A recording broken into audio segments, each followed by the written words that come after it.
You're listening to Crystal and Emily on Love Your Shelf, the best librarian podcast in the extensive and highly competitive field of librarian podcasts.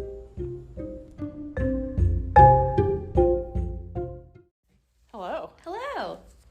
So here we are with Love Your Shelf episode 4.8.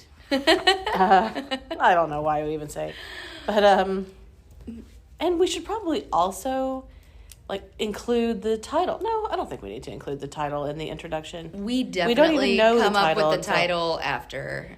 I don't think we've ever once come up with a title until after. So no. We'll see where the day takes us. Yeah, we're go rogue kind of ladies, so we can't plan a title ahead of time. No. And we're very hit or miss on the titles too. I was looking back and I thought, who signed off on this? And it was like, you did, obviously. It was one of us. Yeah, it's terrible. So we're going to work harder today. Have some ideas that might work out. Okay. So I'm going to talk about a couple of new books that I'm reading or that we've gotten, and then a few shows. But then because inspired by a couple of the books that have come out, and some other themes, I have compiled a list of nonfiction and fiction books about libraries or that have something to do with the library. Love it. Because everybody wants to read those. Yes. Not just librarians. Everyone's interested in the secrets of the library. Yeah. I mean, if dinner parties are any indication, everybody wants to know what's going on in the library. And it's wild. Buckle up. Yeah. So I just started reading the first adult fiction book by Holly Black. She normally writes YA, which I have also liked. Book of Night. It's good. It's that K-N-I or N-I? Just N-I. Got it. Yeah. And it's very much, and I guess depending on whether you like these books or not, you'll take this as a compliment or detriment. Sure. But it's kind of like Stephanie Plum, like J.D. Robb books, where you've got this strong female character. She's down and out. She kind of lives a rough life. Yeah. You know, she's a bartender. Forgets to brush her hair. Exactly. It was that kind of thing. As I'm like, what? Like, no. I'm the queen. Hello. Yeah. Well, I'm also not living rough life too much, I guess. I mean, according to some people, right, maybe, but. Right. So, she's, bartender. She has this real tough, gruff, mysterious boyfriend who's mysteriously wonderful, but has a history or something. You got to have one of those. Yes. And then she takes care of her sister who's younger, and then supernatural stuff happens. And so basically, I haven't finished it. I've got I don't know, maybe the last fourth of it left, and I'll finish it this weekend. But it's it alludes to the fact that it's basically the same time that we are in now. But at some point, magic has been unleashed on the world, or supernatural stuff. Okay. And so, but they kind of refer to the fact that it hasn't always been that way. Okay. So they don't. So it's kind of as if this had happened to us right now. Yes. In a couple of years, how would we have felt about that? Okay. About that whole thing. Okay. So it's a kind of a unique take on it. Yeah. So it's totally contemporary, but. Except for the magic. Yeah. That little thing. Just story of my life. And so, but I'm enjoying it. It's a little rough and tumble, but if you like that kind of stuff. So it's just kind of trying to solve a mystery, I'm all about it, man. Yeah. So, Book of Night, Holly Black. She wrote the first book of hers that I read, and I wasn't aware that it was YA. I should have, picked up on that, but it was called The Coldest Girl in Cold Town, which the title is what drew me in. Yeah. I was that also is the story of my life. Coldest girl. So we're clearly simpatico in some way. Anyway, and then another book came out recently, or just came out, The Bookwoman's Daughter by Kim Michelle Richardson, which is the follow-up to The Bookwoman of Troublesome Creek, which was super popular. And there was several novels that came out. Jojo Moyes also wrote The Giver of Stars, which we'll talk about in a minute, which is about these women during the Depression era that rode donkeys and whatever horses out into the wilderness to take books to people that didn't have access to them. Right. And so there's another tale of that happening, but it's based, I guess it's apparently about the Bookwoman's daughter. So have not finished it, but I picked it up. And is she a rebel? Is she like, I hate books, Mom? No. I don't want to join the family business. I'll not spoil that for you. I'll put it that Okay. way. You can probably guess where it's going to go. And so then let's skip ahead. We'll talk about some of the shows that I'm really excited about right now. Yeah. And then we'll get into our library list. But so I talked about a few weeks ago Outer Range. Yes. Which is on Amazon. Yes. With Josh Brolin plays the patriarch of this family. And it goes off all the rails. Wow, yeah. I mean, jumps back on, goes off again. Yeah. It goes way further than what I can't even. So yeah, I watched 2.5 episodes, and then my husband had to study for finals, so I haven't. I'm like real out of touch. Well, there's 8 total, and the last 2 just came out. Okay. So, we'll have to do that on Sunday or something. Yeah. Yeah. I like what they're doing when they put 2 episodes out at a time.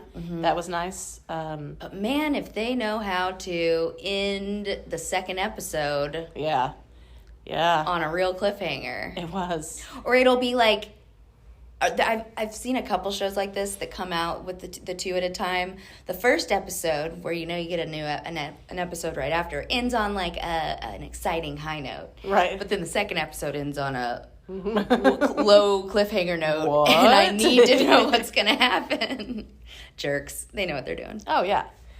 Well, okay, so I'm along for the ride with it. Yeah. I will suspend my disbelief. Yes. I mean, I want to see what they're going to do with it, but it's definitely taking like David Lynch tones. There's some just real absurd stuff. I could see that. I mean, even just the way some of the characters show, like the hippie girl who's camping on his land. Mm-hmm. For some reason, something about her is David Lynch to me, and it's they fully embrace that. And too. I haven't even like gotten to know her very well yet. But I think it's the crazy eyes that she has. She has some crazy eyes. She does. You look at her and you immediately clock that. I know. I don't want anything to do with that. That's what you get from working in a public library. You know crazy eyes when you see them, man. Across the room. Yep. I would not let that person camp on my land.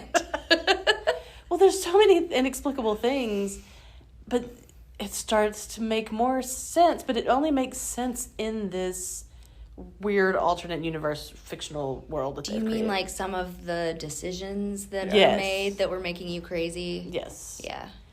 I mean, it makes more sense, and there's other stuff going on. Okay. But cool. I'm really looking forward to talking about it after you've seen it. I'll try to. I think Sunday we have a free day, so I'll try to binge on Sunday. Yeah. Whew, goodness, it's great. So I also watched Russian Doll season 2 and finished it. And there's a reference to, or they mention going to a library and getting reference service in one of the episodes. They also talk about zines. So nice. it's very, I think lots of things are library friendly. It kind of, there's like, sometimes there's kind of a trend going that direction and then you don't hear about it much. But that show, there was no rails for that show ever to go off of. So it just started out, it's just a really crazy premise where Natasha Lyonne's character dies and then wakes up and she's back in the same day again, over, like a Groundhog Day kind of thing. And so she's trying to figure it out for the whole first season, kind of does. Yeah. And then in the first season, she meets someone else who's like her. And then the second season, they kind of join forces and they have a whole different take on how all this stuff works. Right, okay. And how it works changes. I mean, I haven't watched the second season yet, but I watched the trailer for it, and it seems like there's like time travel involved. Mm-hmm. Yeah. And yeah, curious how that's going to come into play, all of it.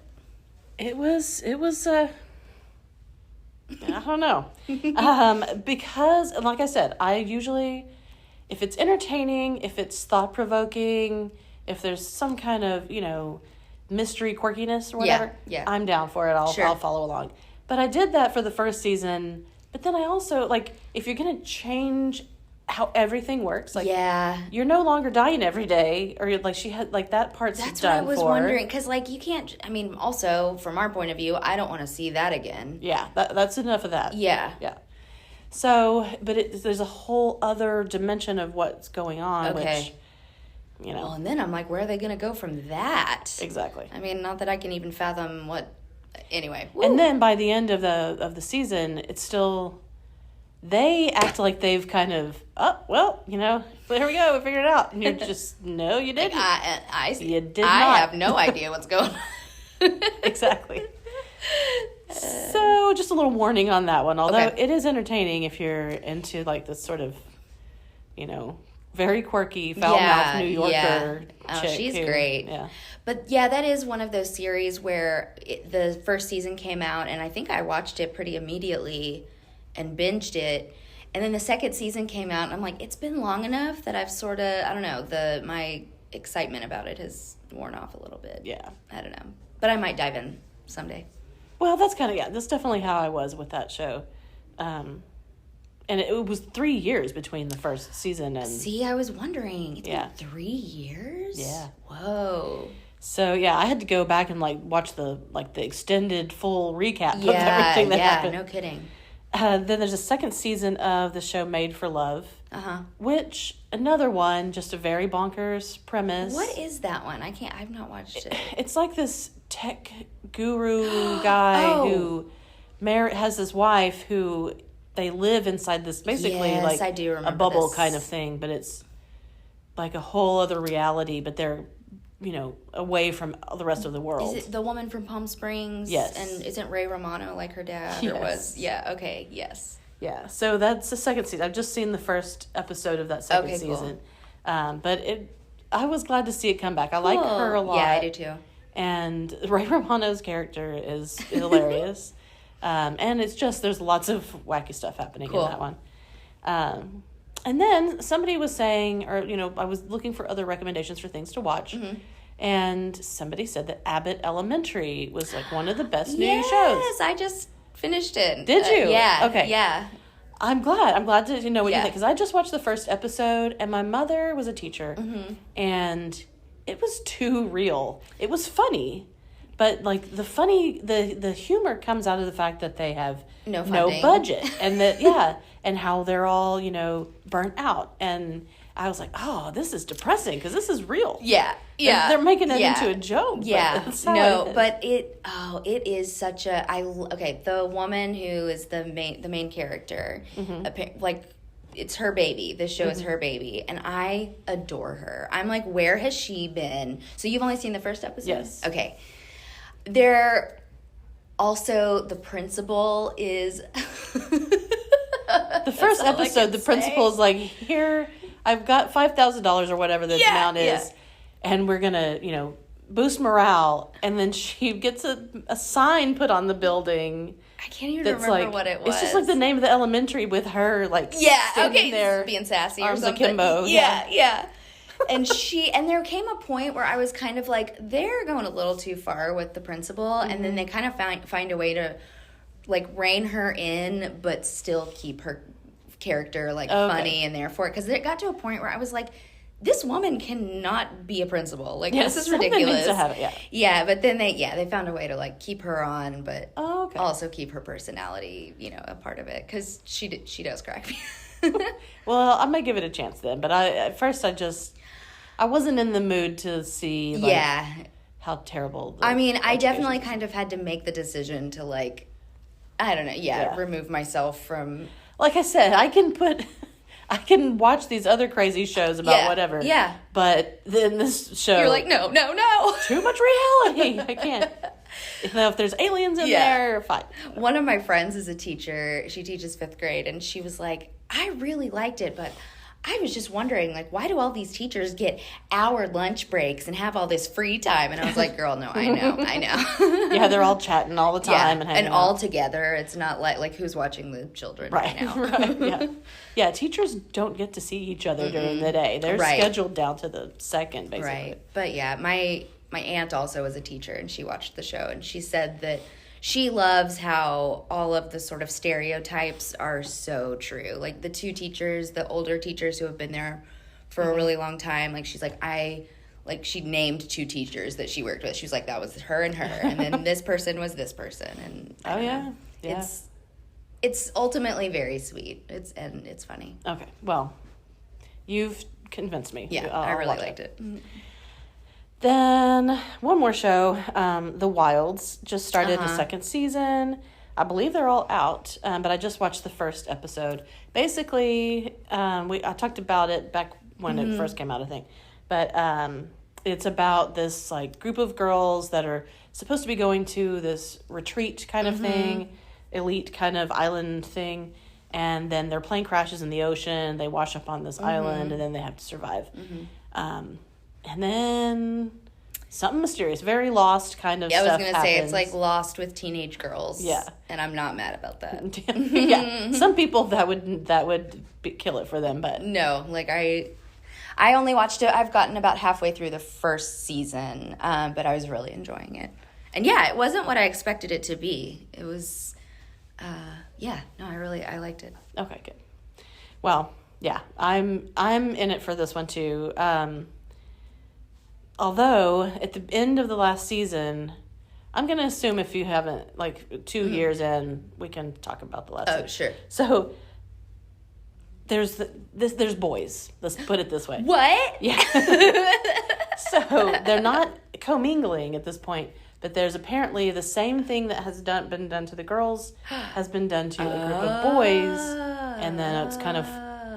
And at first I was like, I don't want to watch the same show, but just with different gender. Right. But it's not that. So it's showing the boys, but then it also although that is an interesting... I was going to say a word that might give it away, but... situation. Right. Very vague. But, so I'm going to give it a chance. Yeah. So far, the first season, I wasn't convinced that I was going to enjoy it. In fact, it kind of just seemed a little bit, goofy. Yeah. But it was goofy in a way that was entertaining. Yeah. I mean, there's definitely like silly teenage girl stuff, but the mystery sort of at the center of it was enough for me. It's pretty dark. Yeah, like was enough for me to want to know what's going to happen next. Right. And when I say goofy, I don't mean like slapstick. I mean, about the teen girl thing. It's definitely, don't go into it. Crystal said this was a goofy show. And no. They're it's very getting dark. hit on the head with coconuts. I could just hear the sound like effects juggling, now. yeah. No, it's not like that. No. And yesterday, or maybe, anyway, very recently, Radio Rental has new episodes. Whoa. So the they weren't podcast, messing around. Yeah. So there are 2 new episodes with 2 stories each. And for some reason, my podcast stuff did not tell me about this. Okay, that's so annoying. my sister mentioned it. And then she said then the first story is about a library. I knew you were going to say that. Of course, because everything's about libraries right now. I hope that I was super unimpressed with the second season. Yes. I mean... Well, let me say that I've listened to both episodes, and there is some more action, but there's not as much just uncanniness as there was in the first one, where you're really just, like, they're just very bizarre happenings. Yes. I mean, things I have never read about or heard about or watched anywhere. Yeah. Yeah. I mean, I think the one about the public library is, I mean, really something like that happens all the time.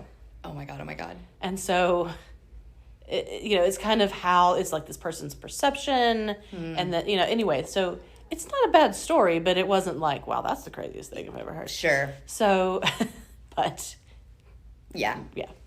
Okay. So anyway, but Radio Rental, if you haven't been already following it and listening to it, that first season of it, the first few episodes. Nuts. Yeah. In a very good way. Yeah. Yeah. So, speaking of libraries, about everything, we've got a list here. And so this is by no means, like if you look up books about libraries, you're going to be busy for a while. So, and I started like just, okay, this one, gathering everything that I'd read or whatever. And then I had to start curating it. So it was I'm just cutting getting it out of control. Totally out of control.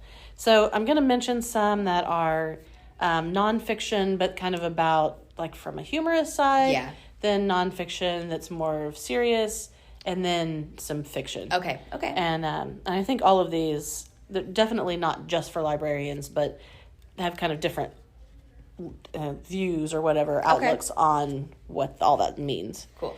The first one is Dear Fahrenheit 451, Love and Heartbreak in the Stacks by Annie Spence.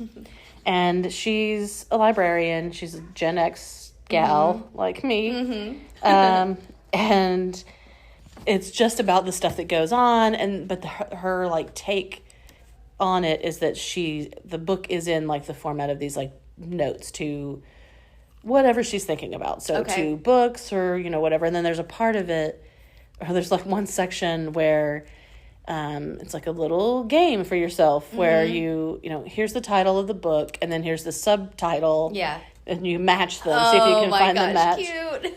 So there's funny. It's funny little stuff like that that's, It's so librarian. Yes, exactly. Then there's I Work at a Public Library, a collection of crazy stories from the stacks by Gina Sheridan. That's genius. And that used to be a blog or like that. I think the book came from a blog that was called I Work at a Public Library. Yeah. And that was one of those where one of the strangest experiences that I've had that I will not record. I'm not going to talk about it. Okay. Maybe I'll tell you later. Okay. But strangest thing happened to somebody else, and I found it in that blog. What? Yeah. And so I was like, wow, we really do have parallel experiences in libraries. Oh my gosh.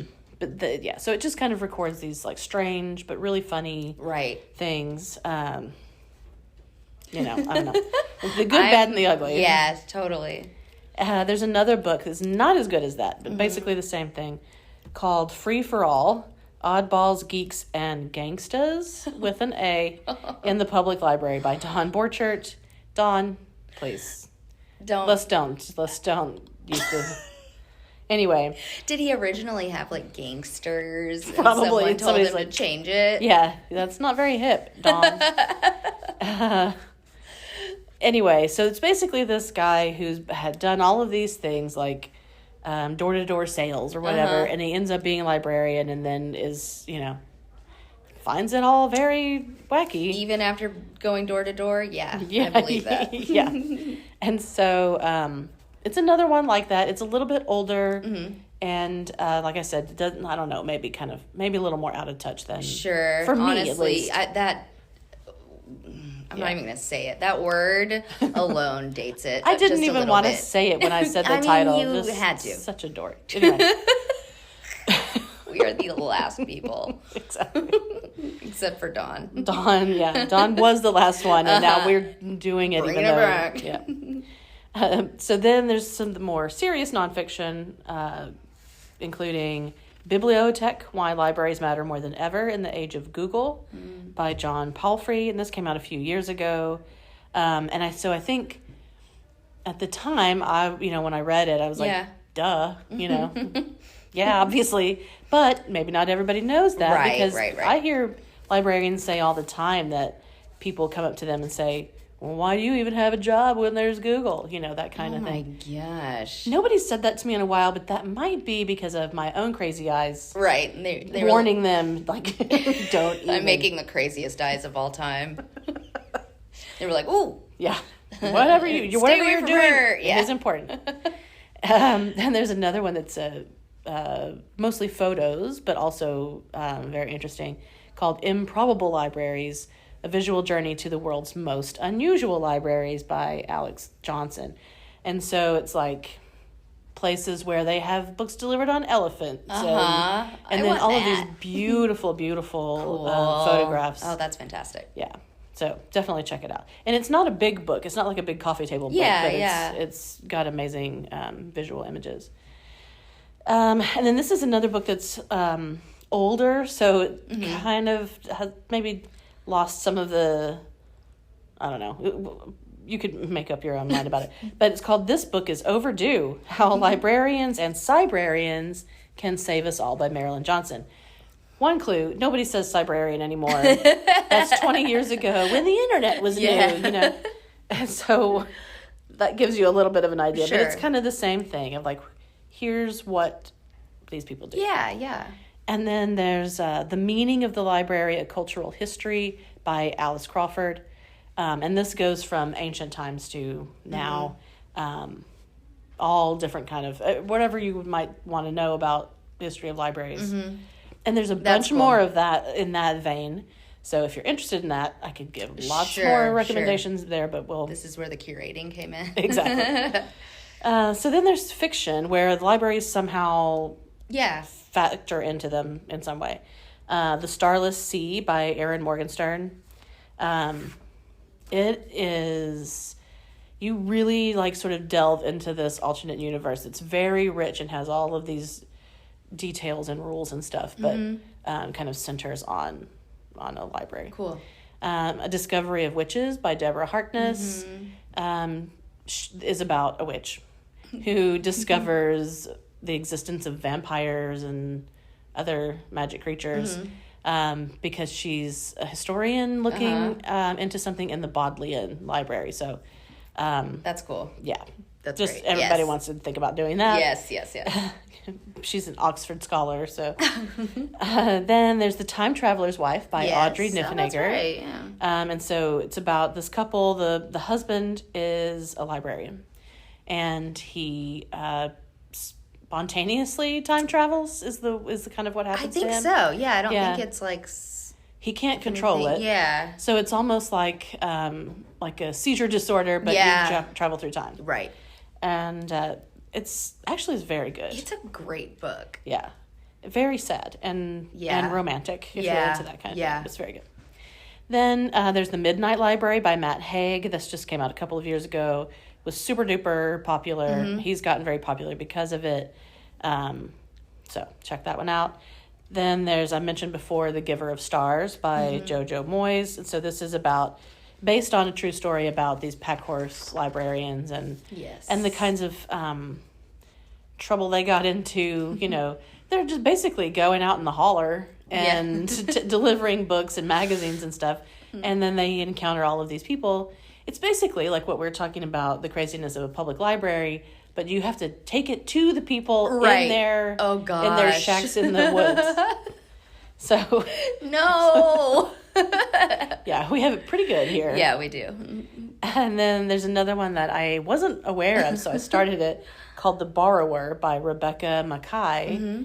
And this is another one where you're just going to have to kind of embrace it if you're not going to embrace it. The reviews I saw of it were that would never happen, that's terrible, and you just got to go with it. Yeah. And so basically it's not fantasy, but it's fictional, about a young children's librarian who meets this little boy who's got very unforgiving parents, and he hides out in the library, and one day she's just inspired just to run away with him, like take him and rescue him from his family. And so, yeah.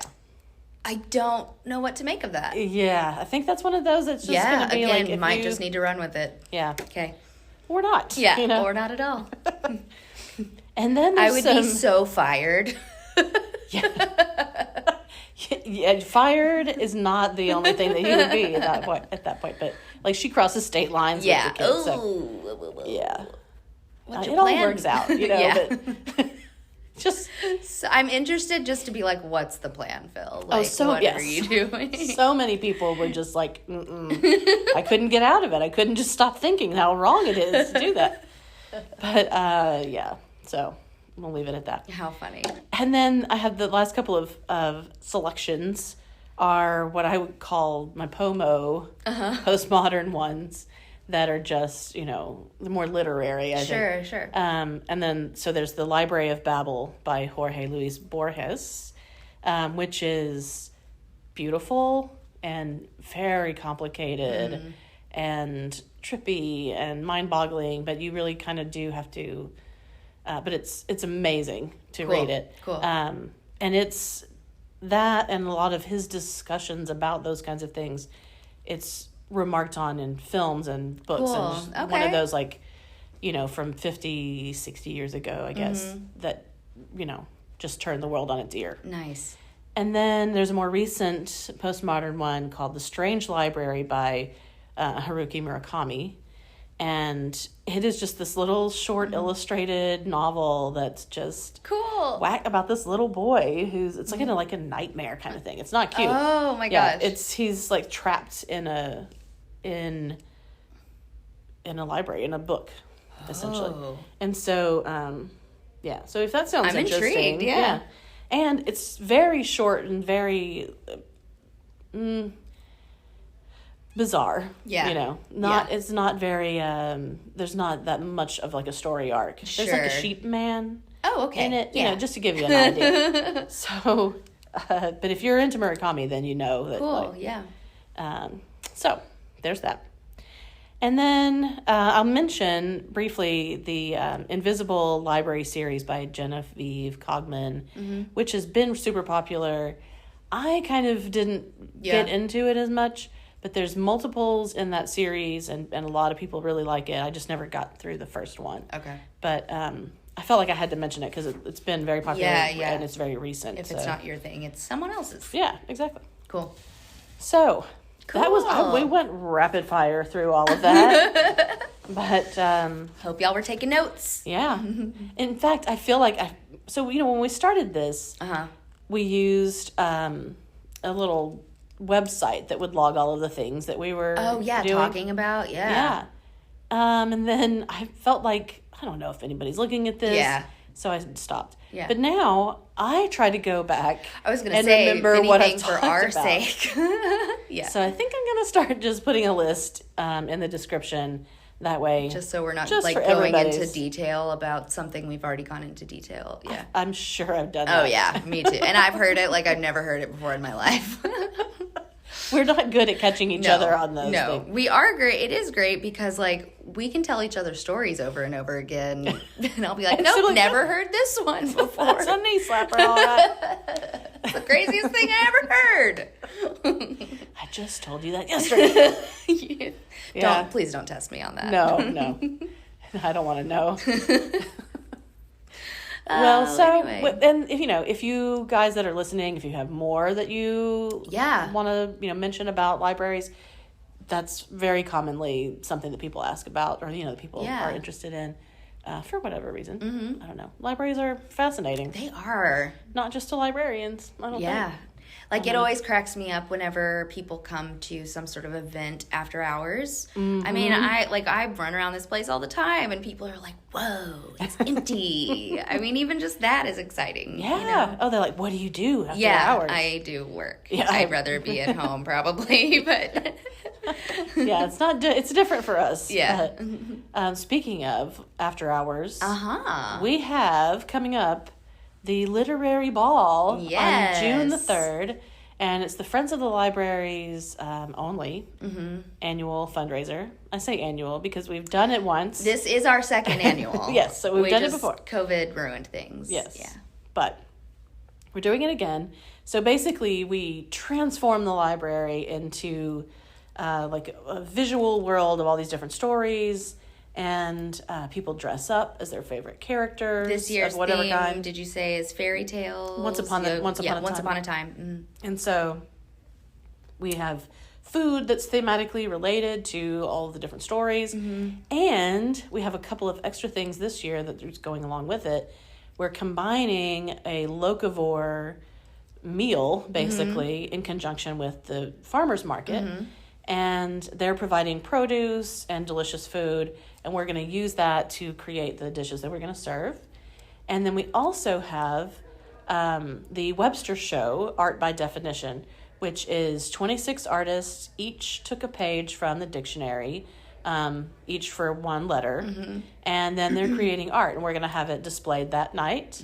And it's going to be part of a silent auction. And so all of your favorite local artists have, pieces in this show. And so people are going to be, it's going to be like a knockdown, knockout, throw down, drag out. Yeah, I don't know knock down, throw out. Lots of, It's going to be violent. I'm just kidding. It's not going to be violent at all. But it's going to be amazing. It's going to be amazing. You can see the art. You can buy it. We're going to have costumes. We encourage you to wear costumes. Contests. Yeah. We'll have live music. Yes. From the new, hippest, newest cover band in Nacogdoches, Huffy and the Paintfish. Yep. So, yeah. Yeah, it's going to be the real deal. Yeah. Real party. You can get tickets on Eventbrite, and you should. Yeah. And if for some reason you're listening to this in the future, after June 3rd, 2022. You missed out. It was amazing. It was the best night of my life. It was a rager in the library. And so you're going to want to... Yeah, don't let that join be the next you. one. Absolutely. Yeah. Don't miss out. So, all right. Yeah, it's the weekend. Yes, it is. And we're going to go enjoy these shows and books. That's right. That we haven't finished. That's right. I got to binge. And so we'll talk to you next week. Bye. Bye.